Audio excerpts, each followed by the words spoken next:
Hey guys, it's Ted Bogert. We are back with the TED Show. I've been trying to get this young man on my show for a long time. Scott George is an old friend, and he's not old, but our friendship is certainly old. He's an amazing man of faith, a great community leader. I could go on and on. But he has been through such a journey, especially in the last year or so. And so he has a book, Blindsided: How to Get Up When Life Knocks You Down. We want to talk about that because I feel like all of us are sort of feeling knocked down with this whole pandemic thing, and we're trying to figure out how to maneuver through it and pivot. So I am honored and thrilled to have you on the show. Welcome, Scott. Thank you, Ted. Man, it's great to be with you, my friend. I'm so happy to have you, even though we are not sitting next to each other at the club. I still get to see you. The book is amazing. I followed the entire story, but before we get into hashtag Austin's Army and we talk about the book, tell everybody a little bit about you so that they kind of understand where you're at in the journey. Sure. I've been around Orlando since 1968, so I've been around for a long time. My wife Tammy. You're an infant. I'm an infant. Tammy was born in Sanford, so she's a native. But I went to Edgewater High School, UCF, and then graduated from a Christian university with a doctorate degree. So I've been in Orlando for many years, and was honored to have started a big charity that now is one of the largest in the state, United Against Poverty, and they're doing great work. And so, yes, they are amazing. I've been honored just to be in the Orlando area and get to know so many people and try to help out as many people as I can. And now I'm a pastor at Pine Castle United Methodist Church. Yes, you are. And my high school friend Michelle Lacey goes. I can't remember what her married name is, but I see her posting about you. What a small world we live in. Yeah, it is. She's amazing, and I haven't physically probably seen her since we graduated high school, and I will not out her as far as what year that was, because she looks great, and nobody would believe it. But what strikes me about you and your story is, even the first time we met, you've got this strength that comes with faith. You're very focused. You've always done a lot for the community. Why? What is it that drives you to do a lot for the community? I feel like United Against Poverty has changed lives. I know lives that has changed, but you've also always been involved. Why? Where did that come from? Well, I mean, it came from a deep faith and a conviction that people of faith, we have to do more than just talk and sing about what we need to do. We actually need to put some feet to it and actually do it. So I've had that passion for many years, and it was just a natural response to do something about what I believe Christians, should be doing in the world to make a difference. Amen. I'm a big believer in that. I try to make my testimony be my actions and what I'm involved in.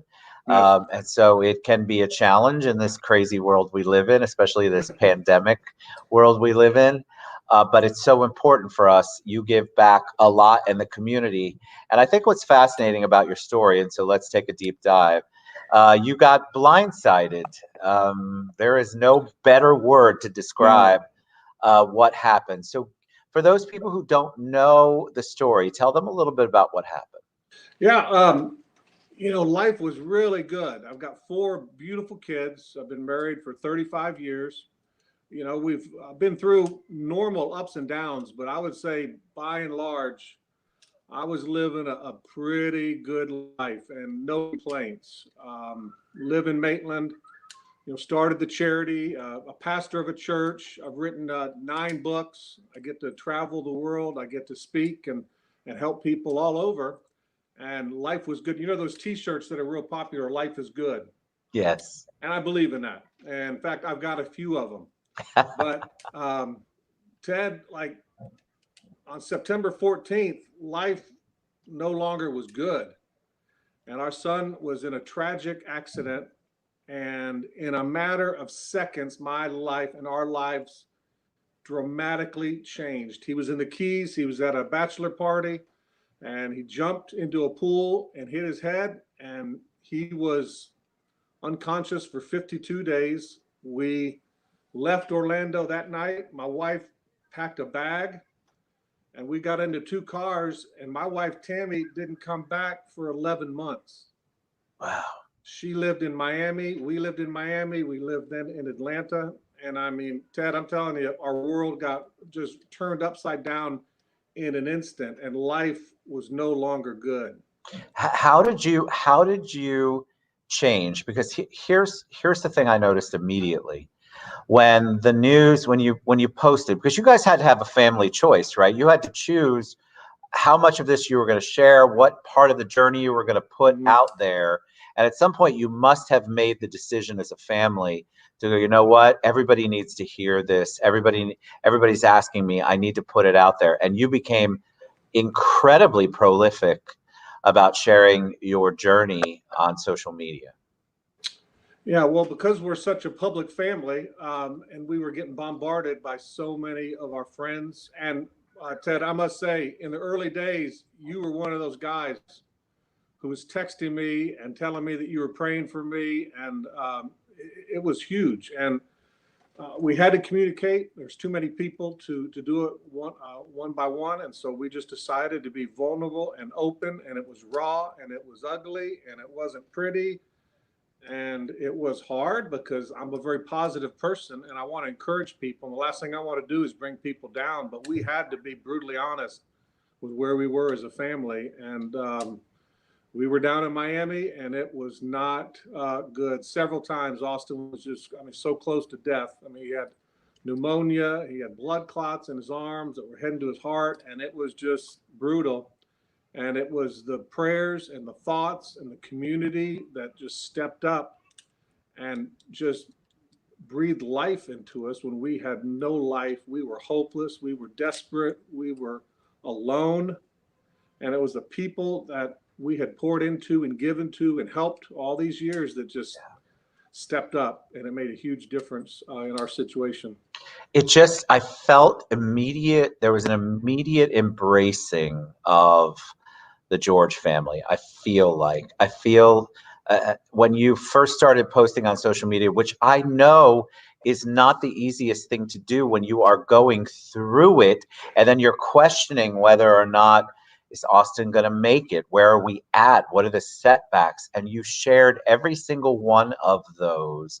And I think what that did was it just got people involved. It made people realize that their positive thoughts, if that's what your beliefs are, or prayers, which is my belief, were helping. And so you all continue to just shine the light on the good, bad, and the ugly of what was going on. That couldn't have been easy for you to give those updates. I would read your updates and get weepy. As a dad, my heart was broken. I couldn't figure out what is the best way to help. And so I imagine everybody was feeling that. And you all inviting us in to what you were dealing with, I think it was so cathartic for everybody. And without sounding like a cliche, I mean, the only reason this makes sense is for me to use this story and our journey to help other people. Yeah. Like, I will never get the answer why. That I'll never get that answer. Why did this happen to me? And that's what we all ask, don't we? When Yes, life we do. turns south, when things go bad, our first response is, why me? Why us? Why him? Why now? And we will never get those answers. And so I had to make a shift very early on, and I didn't spend a whole lot of time asking why me. I asked the question, what? What now? What do you want to do with this?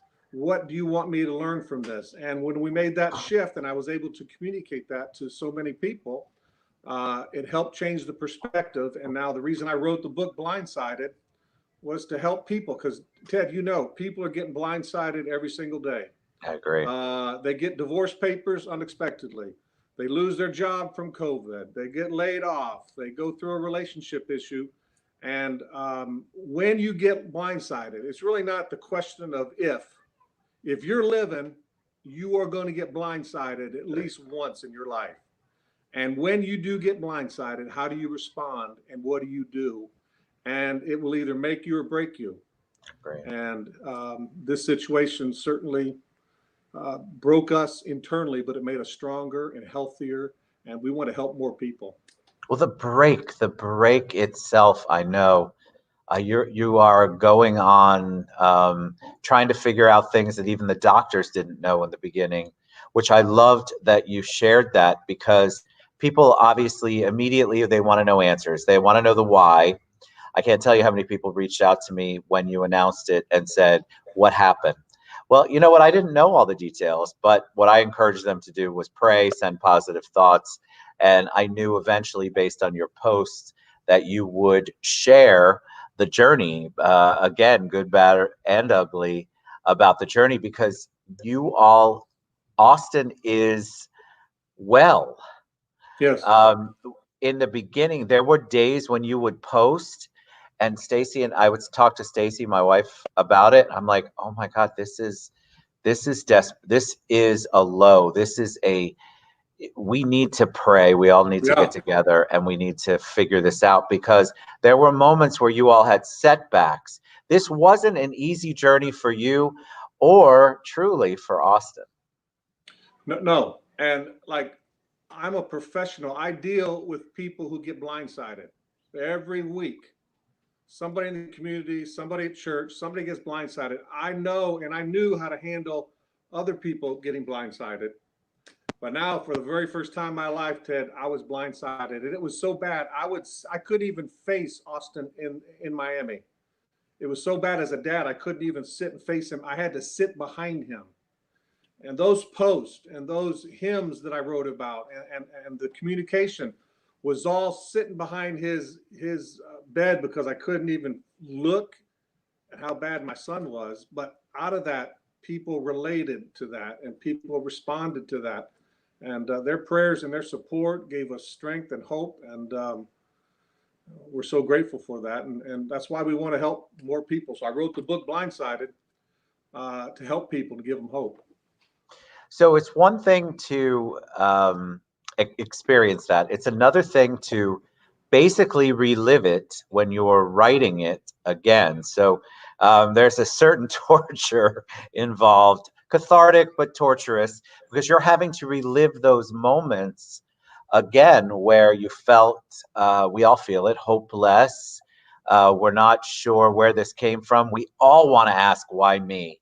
I don't think you're human if that doesn't come into your brain Yes, at least true. at some point. And that's not a sign of weakness, guys. I want you to listen to what Scott's saying. There's nothing wrong with you going, why? Whether or not you focus on that and make that the focus of how you're moving forward is a whole nother discussion. And you all chose to figure out how to make the best of it and make it a positive impact on the world, which I absolutely love. Yeah, So go ahead. I found great comfort in the story of Christ when he was faced with the biggest blind side in history, and yet here is Christ, and his first question was, why? Yeah, Why have you forsaken me?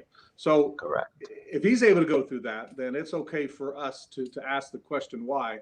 But at some point, you really got to shift and begin to ask what, because I don't know that we'll ever get our true full answers this side of eternity.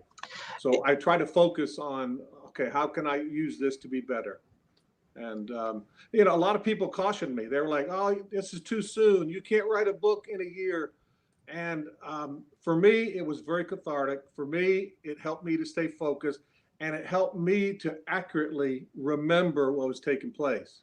Yes. I'm not going to wait 5 years, because, at our age, Ted, I mean, we're going to forget half of what we know in 5 years.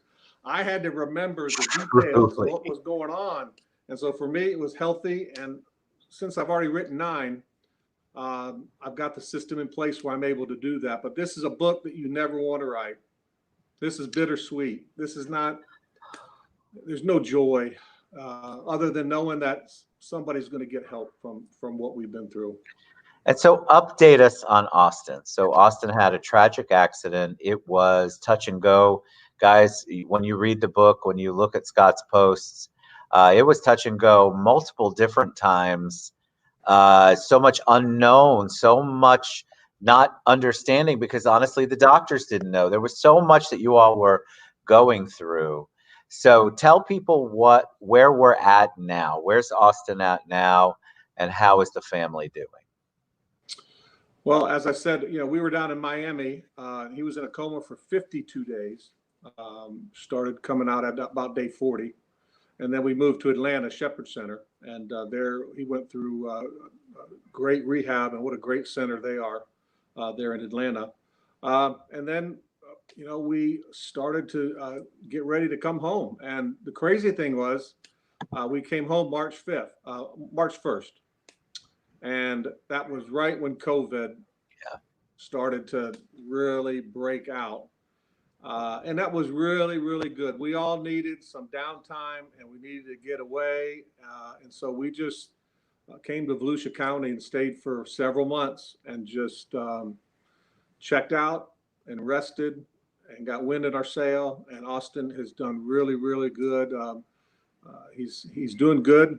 Every day he gets better and better. In fact, I was telling you before we started today, my second son, Aaron, got married this weekend. And Austin gets up as the best man and just hit a home run. I mean, no notes, no phone to look at. He just got up.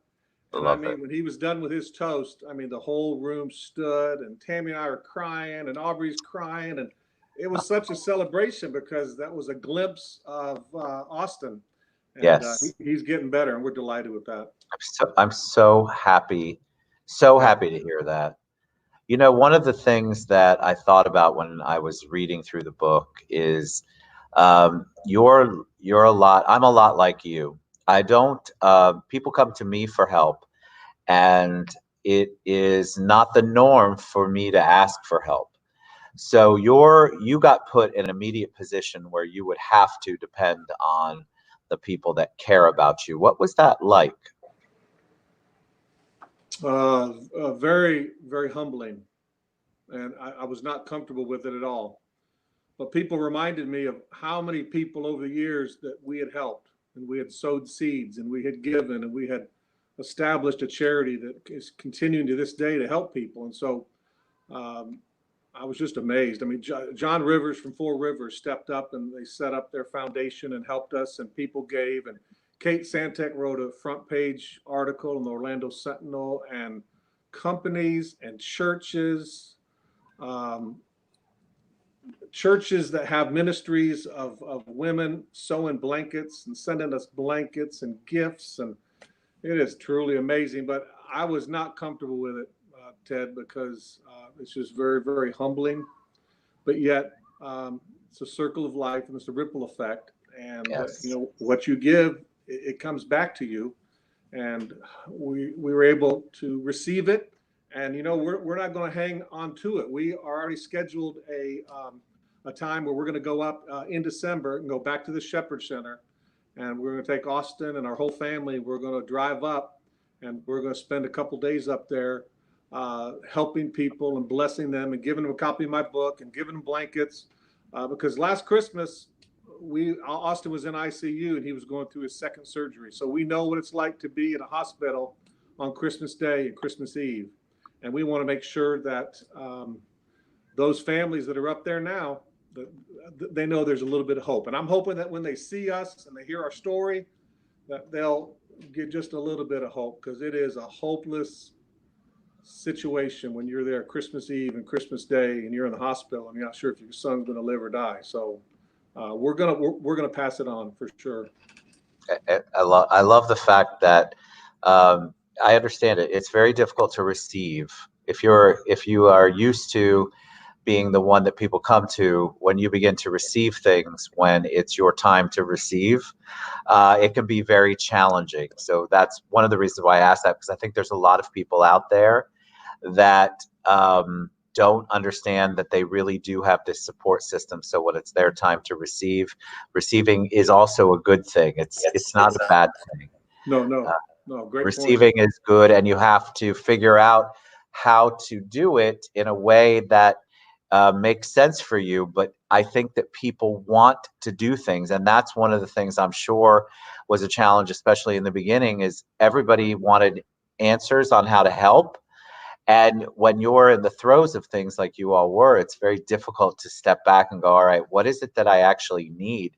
And also, I don't even know how to receive what I need. I don't even know how to Yeah. ask for what I need. I don't even know how to communicate to you what it is that I need, although I know I need things.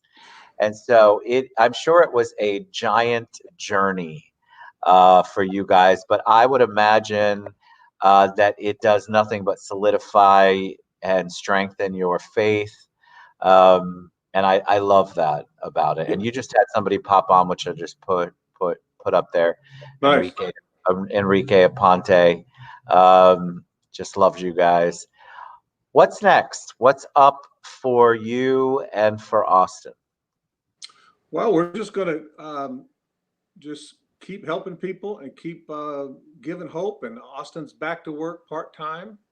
He's Good in the for him. insurance industry, and he's doing really, really good. And I think with this Corona situation, it's given him time and the company time to just settle back just a little bit. And he's getting better. He and Aubrey are scheduled to be married in December, which that's going to be a great Woohoo. celebration. So we're Love going it. to just keep moving forward. And I mean, I'm getting a lot of great reviews on this book. I mean, it's really resonating with people. If I can just say this, Ted, there's a parable that really helped me while we were through this. And I want to share it if we got a couple more minutes. Absolutely. Uh, it's a story of a young man who was paralyzed. He was unable to move. He couldn't walk. He would spend his day lying in bed, and he heard that Christ was nearby, and he wanted to go see. He wanted to experience. He wanted to get there, and he couldn't on his own. So he surrounded himself with 4 people, and those 4 guys or women, they carried him to see Christ. And when they finally made it there, the crowd was so crazy they couldn't even get to see him. So they went up on a roof and they cut a hole in the roof and they lowered him down. And when Christ saw that, he was so moved by their faith that he said, your sins and your body, you're forgiven and you're healed. What a great story. So watch this, Ted. When I thought of that story, I was reminded of how that man who was paralyzed, he needed 4 people. Number one, he needed somebody who could see. When you're blindsided and you don't know what in the heck is going on, you need people around you that can see. Here's where we're going. Here's what we need to do. And I'm telling you, it was so dark, I didn't have the ability to see. But I surrounded myself with people who could see where we needed to go. And they were helping to carry us to our miracle. The second group of people, and this is in the book, you got to have people that are saying the right things. Yes. Speaking hope, speaking destiny, speaking purpose, speaking life. And on our website, visit Austin's Army. People would write in and we would take those posts and we would go in Austin's room at night and we would read those posts every single night. Yeah. What we were doing, we were saying life and health and hope and destiny. And when you're paralyzed, you got to have people that see. You got to have people that say the right things. The third person carrying us was people who sacrifice. People who are just willing to give. People willing to give their time. We had people pack up U-Hauls and bring us all of our clothes, our furniture. They even brought up a family portrait that we have hanging over our fireplace. And so when we walked into our home in Atlanta that we stayed there for 4 months, it was home. Why? Because people sacrificed. And then the fourth person that carries you to your victory, you got to have people that see things, people that say things, people that sacrifice. And then number 4, people that have significance, people that can make a phone call. This is great. You'll love this, Ted.